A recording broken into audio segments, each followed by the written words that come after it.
There you go. Got her in there this time. I forgot last time. Happy full moon to at least 3/4 of the United States. This one straddles midnight, so I'm just catching the most people here, although my honeycomb almanac says it's tomorrow. We'll call it today. Hump Day, Wednesday, April 5th. Thomas Miller, welcome to the Fun Astrology Podcast. Yeah, so for the East Coast, tomorrow at 12:34 a.m., just a tick after midnight, the full moon, so that backs it up, of course, throughout most of the United States into today.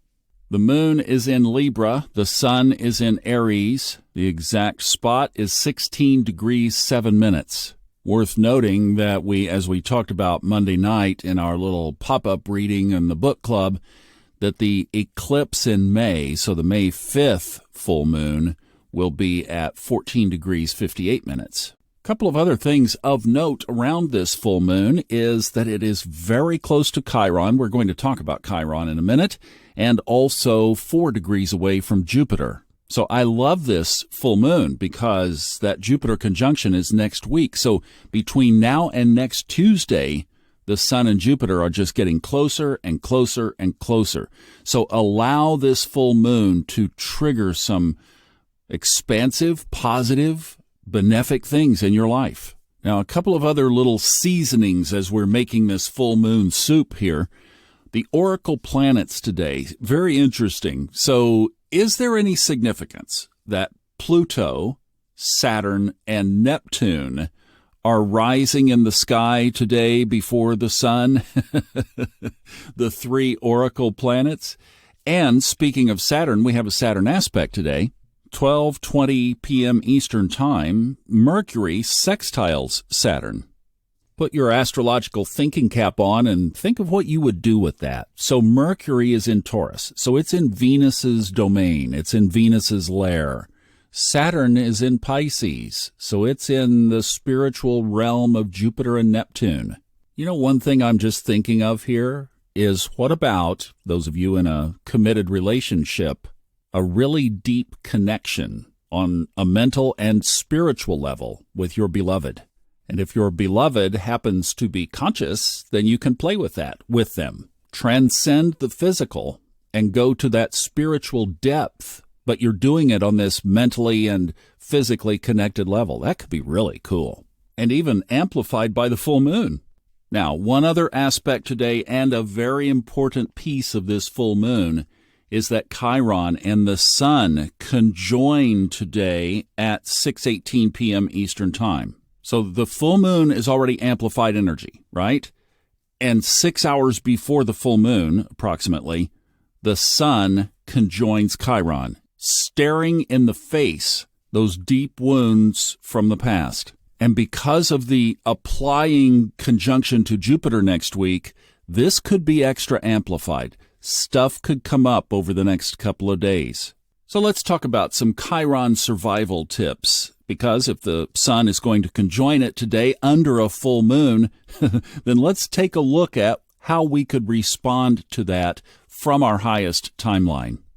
Chiron represents that wound that won't heal. It's that itch that won't ever be scratched. It's that thing that keeps coming up. Dang it. You sit with your journal and you realize you've done all this incredible work, but there's this one thing. Or if you're like me, I looked at both equal house and whole sign, and I have 2 things that keep coming up. But I also understand that my whole life purpose is transformation. It is in so many corners of my chart, it's not even funny. So I realize that by doing transformational work that I'm fulfilling the reason that I came on the planet during this incarnation. But you also get some pretty good tips for this kind of stuff, too. So here is what I think is the most important thing that we could keep in mind right now. 2 things. How focused on the physical reality are you? Just do a spot check right there. That goes back to the Mercury-Saturn that we were just talking about, because if you're fearing the karma, if you're all caught up in the drama and the story, then you're on the wrong side of that aspect. And remember, Mercury and Saturn want to work with you today. That's a sextile. So we can choose and easily slide into the positive side of this karmic transformation. that is part of our wiring. It's part of the experience on Earth, right? So what's the high side of the game? That's where you want to shift your focus. Something comes into your life. It triggers one of these things. It triggers that karma that you know about encompassed in Chiron, or maybe it's something that's flushing out through Saturn or through Pluto or wherever it's coming from. But here is a trigger. Full moons are notorious for triggers. Now, this is where what we talked about on Friday, this is where I don't avoid the negative side of the situation.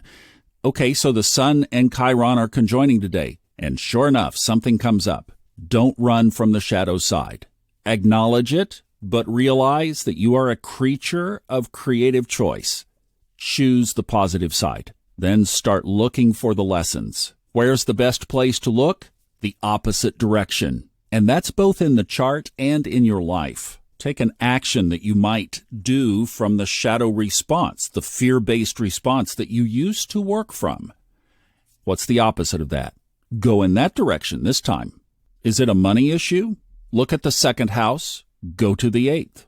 Is it an Aquarian issue? Are we talking about control here? Go to Leo. How can I be powerful to others? How can I shine not for myself? Go the other way. Is it about family? Look at Cancer. Look at the fourth house. Then look in the opposite direction. Capricorn, what kind of structures might we need to think about here? Maybe our boundaries are a little bit too loose and we could tighten some things up. Maybe we could get some agreements on some new ways of doing things. Maybe our family or our relationship needs just a little bit of good old-fashioned elbow grease. So I hope this helps a little bit. When the karmic planets come around in the chart, there are answers on the positive sides of the shadows.